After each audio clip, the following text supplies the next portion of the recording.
So before we get started, how many of you out there are actually on the buying side? You might want to talk into the mic. Oh. How many of you out there are on the buying side? So most of you guys out there are selling something. You got Jack Myers in the Or writing about something. All right, good. Well, we have David Cohen here with us, and David has nearly 20 years industry experience. He's now lead global partner for the Magda buying operation across media brands. He runs investment strategy across all of Universal McCann. He's been very active in our organization, or very active in our industry now for several years in the 4As and the IAB, and he's been helping to shape our industry. And according to Dave, he just says, "I'm generally a good guy, LOL." So he's definitely a mobile shorthand guy. That wasn't for repeating, but I'm that's sorry. okay. You put it on your bio for me. Okay. So let's get right into it here. So, Dave, you're on a gigantic ship. You're on one of the biggest agencies in the world. How are you thinking about mobile and what mobile means in terms of how you're changing client strategy? So I was on a panel earlier this morning, and I learned that for the first time ever, mobile has taken up an entire day of advertising week. So I think that while we've probably been 14 years in the making or 15 years in the making, maybe we are at the year of mobile. I think it's fairly safe to say that from a consumer usage standpoint, it's kind of unequivocal. I mean, there is definitely, from a consumer standpoint, they flow seamlessly from one screen to another, from mobile device to tablet to PC and back and forth. And obviously, as marketers, our number one job is to connect with consumers. So if they are seamlessly flowing from one screen to another, we, so too, have to do that. The mobile industry, by and large, this is not a scathing criticism, but I think that we've done a pretty poor job making that easy to do at scale. And then we're knocking down barriers, I think, one by one, kind of data, cross-channel, technology, the idea of introducing programmatic. The things that we've done in digital, that you and I have done in digital for 15, 20 years, are coming to mobile, which is great. So I will say one last thing and then be quiet until the next question. We think about mobile as a device. We think about a mobile as a channel, whether it's your iPhone, your Android device, or your tablet. And we have tools to enable kind of budget allocation that think about how do we allocate based on end user, what's that screen that we're going to be reaching them on. And I think that we would all agree, hope we would agree, that mobile is more of a state of mind, a state of being. There are things that might not be considered mobile. A laptop, as an example, is untethered to anything else. So I think that if we think about it as a state of being, a state of mind, as opposed to just a simple device, that's probably a good construct for us to think about it. But it's interesting, though, because this is sort of a unprepared question, but when you think about it as a state of mind, and I do agree that multiple devices are mobile in the sense that they're not tethered, you can take them with you, but how do you think differently about a consumer who's sitting in front of a desk versus a consumer who's standing at a checkout line at a Walmart? How important is contextual in the contextual space you're in when you're thinking about mobile strategy? I think it's a great question, and one of your last questions, which I'll preempt right now, not that I saw them ahead of time, of course, is the thing that I think that is largely untapped today is location, which is a really interesting dynamic that we add into the kind of mix of how we think about reaching or connecting with consumers. And if you think about what's the moment of truth, if you're a consumer packaged goods manufacturer, it's at shelf. It's how do you pick choice A versus choice B in a world of commoditized products. And the mobile device is the place to do that, is the way to do that. And I think that as we think about how do we tap into location from an analytics perspective, from a data perspective, and from a targeting perspective, it unleashes opportunities that makes marketers salivate. Yeah, that's great. And so, I mean, it sounds pretty simple to just think about, let's follow the consumer and let's just think about how the consumer is interacting with different kinds of channels and devices, but more sort of at the functional level. How does it change the internal structure of the agency and your investment teams, and how are you really organizing yourself to fulfill that kind of mission? Yep. So we try to follow a rule that there's a growth curve of any particular media type, be that social or mobile or any other kind of hyper specialty or search. And the curve goes something like this. You start with a kind of separate, standalone, best-in-class unit that services the needs of our agency brands. And as time goes on and as that matures, search is a perfect example, it becomes mainstream. We're doing search for pretty much every client that we work on, and it's not a separate standalone, it's actually part of our core offering. Mobile, we're in an interesting place because I think we have a hybrid. We have a little bit of both. We have a best-in-class group of folks that it's at a company called Ansible, and we've tried to embed those Ansible resources inside our client teams so that when budgets are allocated, when we think about strategically how do we tackle a client's brief, we can infuse that with a mobile strategy from the get-go. So it's not a bolt-on or an add-on. I would be lying if I said we've done that in every case. We have some clients that are leaning into mobile in a much more meaningful way than others. But it's a kind of the combination of a center of excellence with embedded resources is how we're tackling it. Okay. And so that sort of begs the question, where does the money come from? As more money flows into mobile, where's that money flowing out of, assuming that all marketing media budgets aren't rising as quickly as mobile is growing? Yeah, I would say it's fairly safe. Yeah, it's safe to say that the budgets are not going up overall, and it's also fairly safe to say that mobile is not big enough yet to be taking a big chunk out of anything, right? Mm-hmm. I think on average in the U.S. it's about 1% of overall advertising expenditures, but it is the fastest growing. So in 3 years, I think we're anticipating it to be 3.5% or something. I think it will come from a couple places. I think it will come from budgets that are allocated to digital today. By and large, marketers are not seeing a tremendous amount of value in the commoditized display space. Mm-hmm. That's a big, broad, sweeping statement, I know. That's a little unfair. It's coming from print. It's coming from certainly newspapers, magazines, a little radio. It's coming from lots of places. But I also do think it comes from the digital pie as well. And when you talk about print, is it flowing into smartphones and tablets equally, or are those devices seemingly supporting different initiatives within the strategy? So I saw a stat which was interesting. So in 2011, this is just across all content. The percentage of publishers' content that was consumed on a tablet was 5%. Mm-hmm. In 2013, it was 10%. So 100% growth, but still 10%, so right. Relatively small. So I think that there is huge upside for the magazine industry, the newspaper industry, other folks that are creating much more real-time content to embrace tablets in a more meaningful way and come up with some standards. We, over the past 15 years, always battled between innovation and standardization, and I think that the tablet space is probably rife with the opportunity to do that. Okay. And in terms of the split between DR and brand, what types of objectives are you seeing? How are people measuring success as they shift from the PC to the mobile environment? Yeah, we didn't really learn very much after the first time we did this, right? We were focused on click-through rate and cost per click, and that's just it's like a crack that we can't shake in the online space. And I think we're doing the same thing in mobile by and large. Mm-hmm. Cost per call, cost per download, very, very response-oriented metrics. Now, that's not to say that brand advertisers are not using mobile. They certainly are. But if you look at where the majority of our objectives are, they're mostly focused on driving some kind of response. Is that a function of creative and measurement capability, or is that I think so. Yeah, I mean, it's kind of like chicken and egg, but I definitely think that's part of it. Right. So do you see that, where do you see that moving towards next year or next couple of years? So you don't have to be a rocket scientist to figure out, as form factors become larger and larger, as the ad experience becomes more and more immersive, mm-hmm. as video truly becomes agnostic cross-screen, that then large consumer packaged goods manufacturers, folks that are looking to build emotive or brand-oriented responses, will see a better success rate and better ways for us to measure it. I mean, the truth of the matter is that we have a really hard time measuring brand lift, brand effect, mm-hmm. Similar to the way that we did it in online with dynamic logic, right? Thousands and thousands of DL studies later. And they're all good. And we finally proved that maybe we got some smiles in the background. I like that. And we finally are starting to show that the online channel could do something for brand health measures. And I think the same thing is happening in mobile, albeit slightly later to the party. Right. Okay.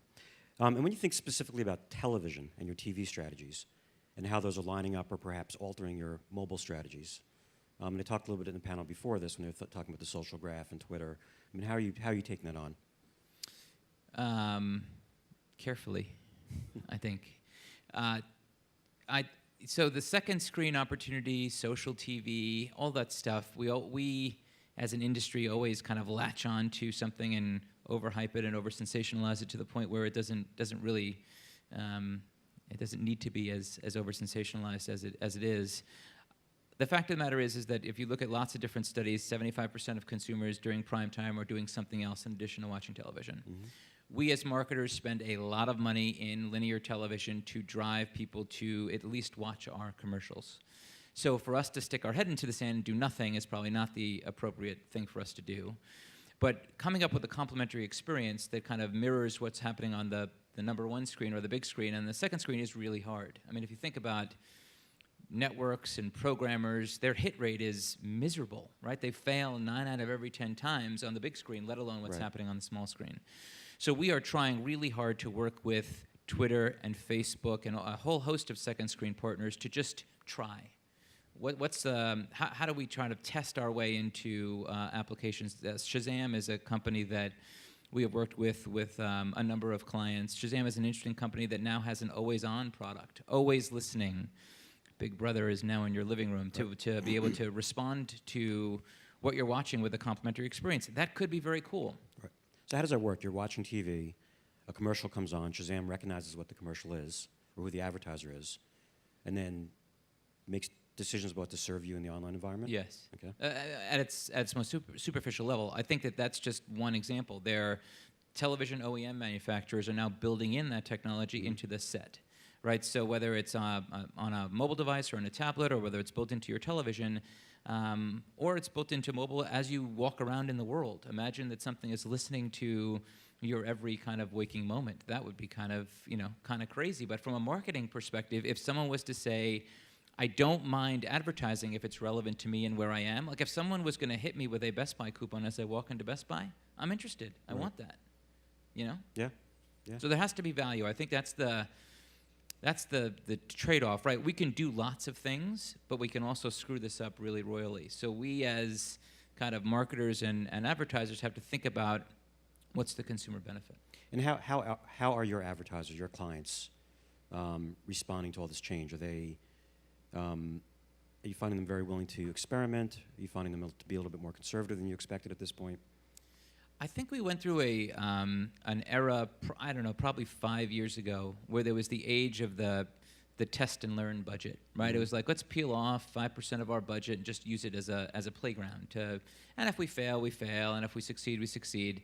I think there's less of that. I think that the scrutiny on marketing budgets is so strong that everything that we do needs to drive business.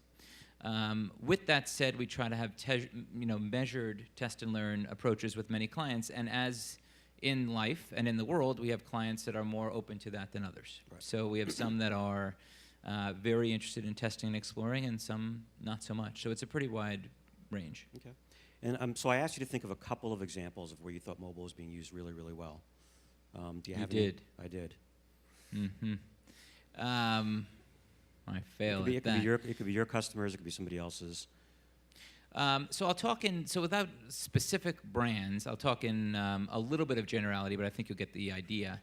One of the areas that we have done some good testing and exploration in is to use mobile as a way of measuring the immeasurable. Mm-hmm. So as an example, in the automotive category, one of the things that we have a very hard time of measuring is visits to a dealership.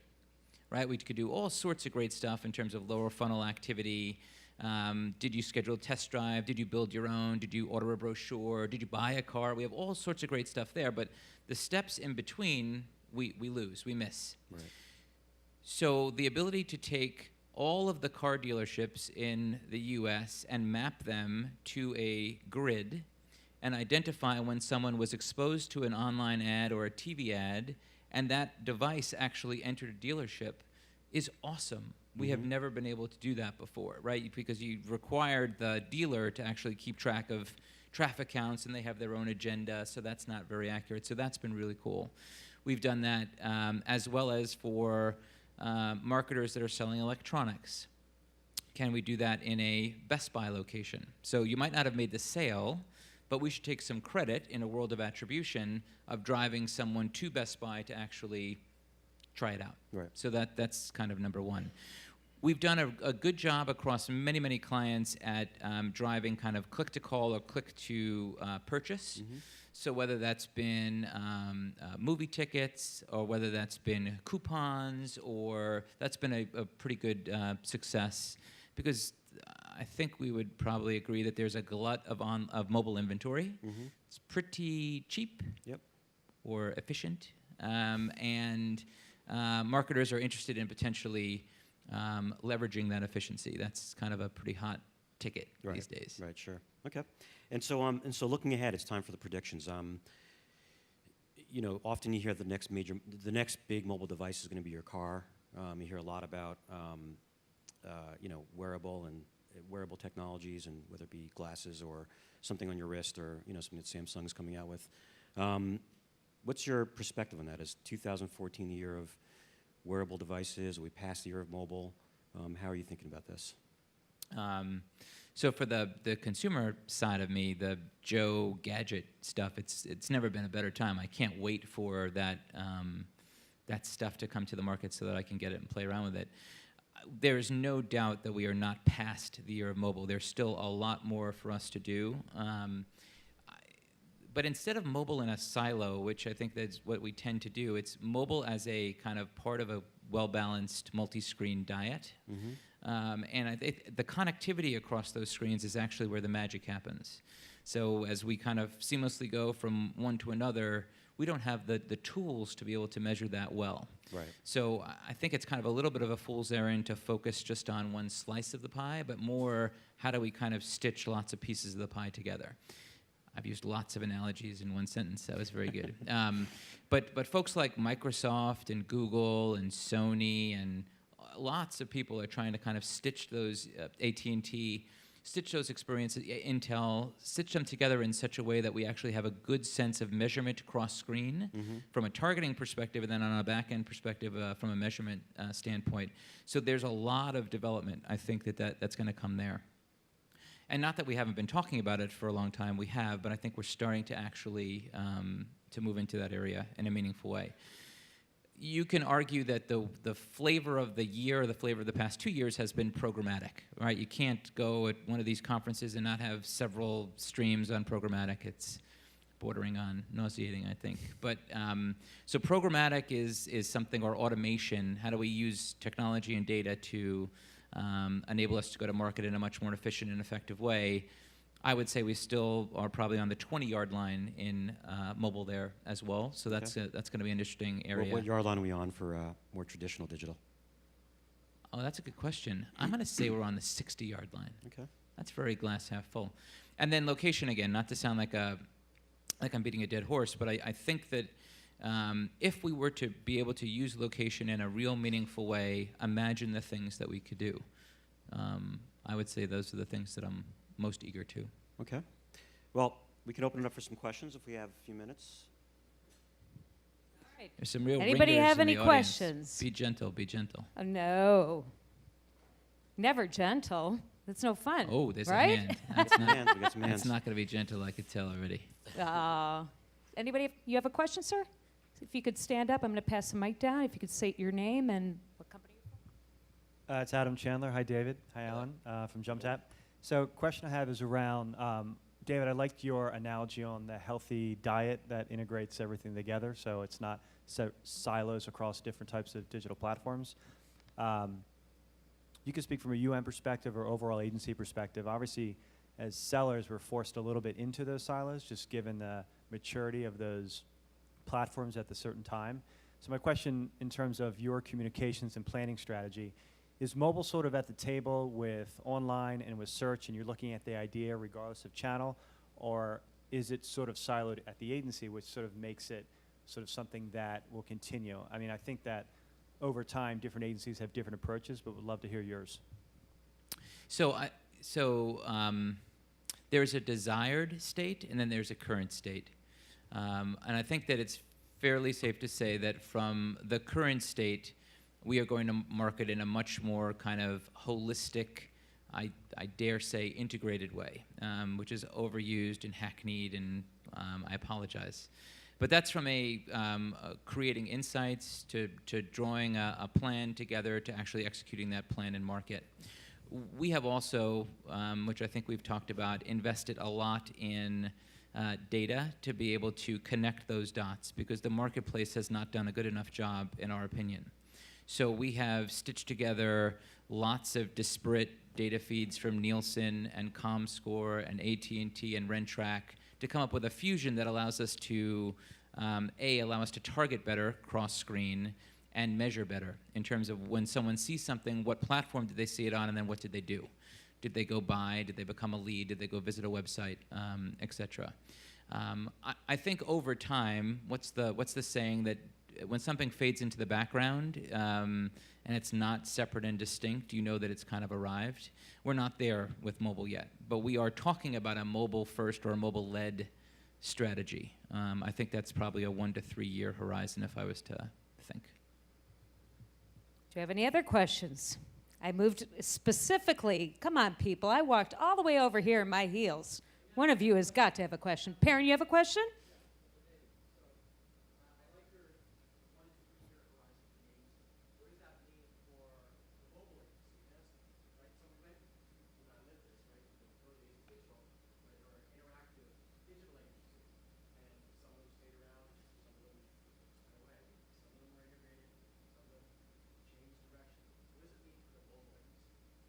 Yeah, so I'm not going to predict the future of Ansible specifically, but I think it's safe to say that the level of maturity is different in different places around the world. So as an example, we have our search agency, Reprise, is blossoming, blooming, killing it in Europe and in Asia. In the US, we're doing much more search baked into our kind of regular go-to-market programs as part of a UM offering. So it's not crazy to think that that same dynamic will play itself out across social and across search as they mature. So, but once again, we have global clients and global needs, so the balance is how do you maintain a uniform and consistent offering globally when there's different levels of development in different parts of the world. Anybody else have any questions? Well, I have a question. How about that? It's me. Don't ask You're the your same favorite. one. Your favorite MC. I'm just curious. I mean, we're talking about mobile all day long. What led you to this field? What drew you? I mean, granted, yes, we're in a technological age, but I'm just curious. Out of all the fields that you could have picked, you could have gone into acting. You could have gone into the business. Right? Well, you don't know. Maybe he does act. Maybe he's acting right now. He I still think does we some all acting? exhibit a little bit of acting in our career. Well, right. You're getting up there and speaking, but like this specific field, what led you to it? Well, it's. I wouldn't say I picked mobile. I picked. It picked you? Picked radio, Not newspaper. really. Yeah, I It found you, the it tracked you 1940s. through cookies? I picked an industry that was wet cement, and I picked an industry that allows us to create something from the ground up, and we've been doing that for nearly 20 years. And it started in digital display and animated GIF banners, and it's taken us to mobile and social and connected television and beyond. So mobile is not the specific focus. What I spend a lot of time doing actually today is taking the things that we've done in digital and applying them to traditional media, which is very, very exciting. Come on. Give it to me. Well, I'm here with Dave, 20 plus years in the business, mostly at WPP on the agency side, and I made a decision about 1991. I was in finance, and I was going back to get my MBA, and I decided that either I can get an MBA or I can go work in an industry where I could be creative, create things, and work with lots of different customers and lots of different categories and lots of different types of challenges. And to get paid to do that, even at $17,000 a year, sounded much more exciting than to pay $17,000 a year to work hard. So, and I found that I worked hard anyway. But that's how I got into it. Terrific. Well, we actually do have a question, sir, if you want to stand up. I love the football. I used to play Nerf football. I got a mean spiral. Hi, Alan. Hi, David Cohen. I'm Greg Colvin. Hi, Greg. I work at UM. I'm the CEO of North America. We know each other. You guys have met. My question actually is really around data and mobile, and the fact that we rely on publishers so much for mobile data. What can UM as an agency, what can the agency world do to help standardize kind of mobile reporting, mobile analytics, and help move that forward? Because I think that's one of the last hurdles we have. Yeah, that's a great question. Well, thanks, David. And as you well know, we are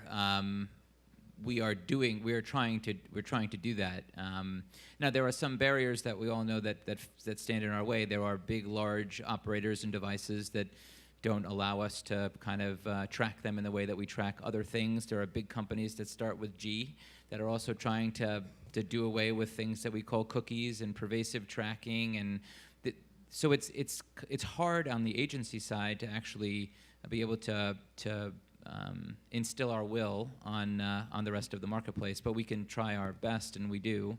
We try to dissuade folks from doing things that are in their best interest, but not in the interest of the industry. And we've been doing that for a long time. Or we can spend millions of dollars and hire lots of PhDs and lots of people to invest in data on our own, which is not necessarily census-level data, but panel-level data, which gets at kind of a similar end game, but doesn't have the barriers that an Apple or a Google or someone else might throw in the way. So I think it's incumbent upon all of us not to stand on a soapbox, but industries thrive and grow when there is free and open and unfettered access to data. And that has been one of the limiting factors in the mobile space for years and years and years. And it will continue to be the biggest disparity of time spent to ad spend, and I hate that comparison. I had heard that this morning. Until we get over that, until we come up with a way of opening up the kimono and letting us kind of look at that transparent data cross-platform, cross-device, cross-operating system in a much more fluid way. I mean, when someone goes from an app to the mobile web and back again, they're gone, right? We lose them. That's not a way to grow a business. So we have to sort that out at an industry level. Yeah. Okay. Do we have any other, sir? If you state your name and the company you represent. Hi, Min Chung from Capital One. You just mentioned kind of the loss in tracking between app and web, and I was just wondering, what is your point of view, what's your perspective on how that space might change in the future? Right now, I think I read a statistic that said 80% of the activity on the mobile device is on the app space. So, like, thinking about the in-web advertising, is that something that advertisers need to worry about, or do you think it might make a comeback in the future? That's a good question. There are companies, so it's understanding that it's a pain point in the industry. There are companies that are, as you probably know, that are trying to come up with all sorts of crazy, funny math to get at that problem, right? So using algorithms and technology to kind of stitch together, oh, you kind of look like someone that I've seen before. Oh, I might have seen that device ID. Oh, this device has visited a website. So companies like TapAd, as an example, are trying to solve that problem. I have to believe that over time, if this is going to be an ad-supported industry, we're going to figure it out. So whether it's TapAd or whether it's a competing service, I think that we will, as an industry, kind of sort that. Do we have any other questions?